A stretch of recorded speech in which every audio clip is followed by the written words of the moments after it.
Mengapa Al-Quran yang ada di Indonesia dengan Al-Quran yang ada di Maroko atau beberapa negara yang lain itu tidak sama?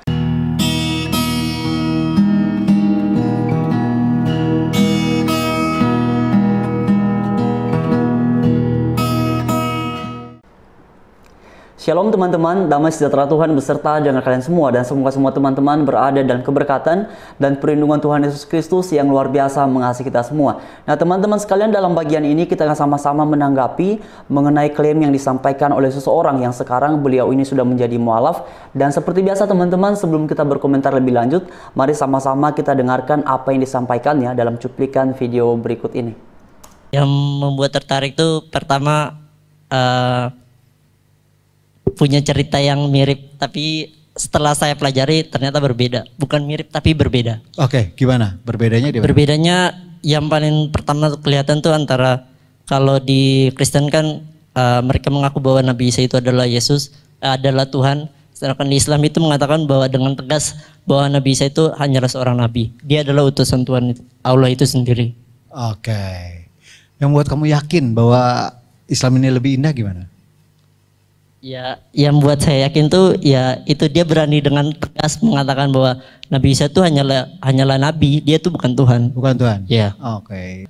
Nah teman-teman sekalian, tadi beliau mengatakan bahwa karena di dalam agama Kristen mengakui bahwa Yesus itu Tuhan, tetapi pada faktanya setelah ia mempelajarinya ternyata bukan Tuhan. Nah teman-teman sekalian, perlu untuk mengetahui khususnya kepada yang non-Kristen, mengapa di dalam iman Kristen diakui bahwa Yesus adalah Tuhan. Ini bukan semata-mata pengakuan yang kemudian dibuat-buat oleh orang Kristen, tetapi ini merupakan pengakuan yang berdasarkan apa yang dicatat dalam Alkitab. Salah satunya adalah dalam kitab Lukas pasal 2 ayat yang ke-11, dikatakan bahwa hari ini telah lahir bagimu juru selamat, yaitu Kristus Tuhan di kota Daud. Nah teman-teman sekalian, kalau kalian membaca nas ini secara keseluruhan, kalian akan menemukan bahwa kabar ini bukanlah disampaikan oleh manusia, tetapi langsung disampaikan oleh para malaikat yang diutus oleh Allah kepada para gembala pada saat itu. Dan kemudian para gembala pun juga membuktikannya bahwa benar Allah telah menjadi manusia. Nah teman-teman sekalian, perlu diingat bahwa yang memberikan kesaksian ataupun kabar mengenai hal ini disampaikan langsung oleh para malaikat teman-teman. Dan kemudian beberapa ayat yang lain lagi di dalam kitab Injil, Tuhan Yesus juga sering sekali mendeklarasikan diri adalah Allah. Dan salah satu perkataan Tuhan Yesus yang menunjukkan bahwa dia adalah Allah yang menjadi manusia, karena ia berani mengampuni dosa. Dan ketika orang-orang Yahudi, para pemuka agama pada masa itu mendengar apa yang disampaikan oleh Tuhan Yesus, mereka semua menjadi marah karena mereka menyadari dan mengetahui bahwa yang memiliki hak untuk memberikan pengampunan dosa itu hanya Allah sendiri. Nah ini adalah cara yang paling efektif, cara yang paling relevan untuk memberitahukan bahwa Yesus sejatinya adalah Allah yang menjadi manusia. Karena cara itu dipahami, dimengerti oleh orang-orang Yahudi. Terus setelah itu udah nemu jawabannya, udah tahu, oh ternyata yang aku pelajari selama ini di Kristen tuh ternyata berbeda, ternyata gak kayak gitu.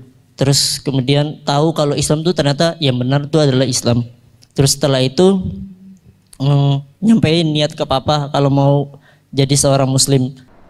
Nah teman-teman sekalian, perlu saya ingatkan dulu dalam bagian ini bahwa dalam bagian ini saya tidak akan mengomentari mengenai keputusan beliau menjadi mualaf. Bagi saya itu adalah haknya, tetapi saya akan fokus menanggapi mengenai argumentasinya karena dalam bagian ini ia juga berbicara tentang iman Kristen, dan karena itu saya memiliki hak untuk menanggapi mengenai apa yang disampaikannya berkaitan dengan iman Kristen. Dan karena tadi beliau mengatakan bahwa apa yang diajarkan dalam agama Islam mengenai Tuhan Yesus itu adalah benar, maka dalam bagian ini saya mau bertanya kepada saudara yang baru saja menjadi mualaf atau siapapun yang bisa menjawabnya. Mengapa Al-Quran yang ada di Indonesia dengan Al-Quran yang ada di Maroko atau beberapa negara yang lain itu tidak sama? Padahal di dalam agama Islam diakui bahwa Al-Quran itu diturunkan oleh Allah kepada sang Nabi, yaitu Nabi Muhammad, melalui malaikat Jibril. Dan itu berarti bahwa sumber Al-Quran itu adalah sama, yaitu Allah sendiri. Tetapi mengapa kemudian Al-Quran yang ada di Indonesia misalnya dengan Al-Quran yang ada di Maroko itu tidak sama? Harusnya kan karena sumbernya sama, maka semuanya sekalipun kemudian tersebar di berbagai negara itu sama. karena sumbernya sama. Seperti Alkitabnya orang Kristen sekalipun sudah diterjemahkan ke dalam berbagai bahasa, bahkan ratusan atau ribuan bahasa juga termasuk ke dalam berbagai bahasa suku, semuanya sama. Mulai dari kitab Kejadian sampai kepada kitab Maleakhi, dari kitab Matius sampai kepada kitab Wahyu, semuanya sama. Karena memang di dalam iman Kristen diyakini bahwa sumbernya adalah sama, yaitu Allah sendiri yang diwahyukan kepada para penulis yang sudah dikhususkan oleh Allah sendiri. Jadi sekian teman-teman, semoga bagian ini memberikan kita edukasi yang baik. Dan mengenai pertanyaan yang sudah saya ajukan, siapa saja boleh menanggapi hal ini, baik itu para mualaf yang sekarang sudah menganut agama Islam, silakan dijawab mengapa Al-Quran yang tersebar di berbagai negara beberapanya tidak sama. Salah satu contohnya adalah mengenai Al-Quran yang ada di Indonesia dengan Al-Quran yang ada di Maroko. Dan pada akhirnya Tuhan Yesus memberkati kita semua. Haleluya. Shalom.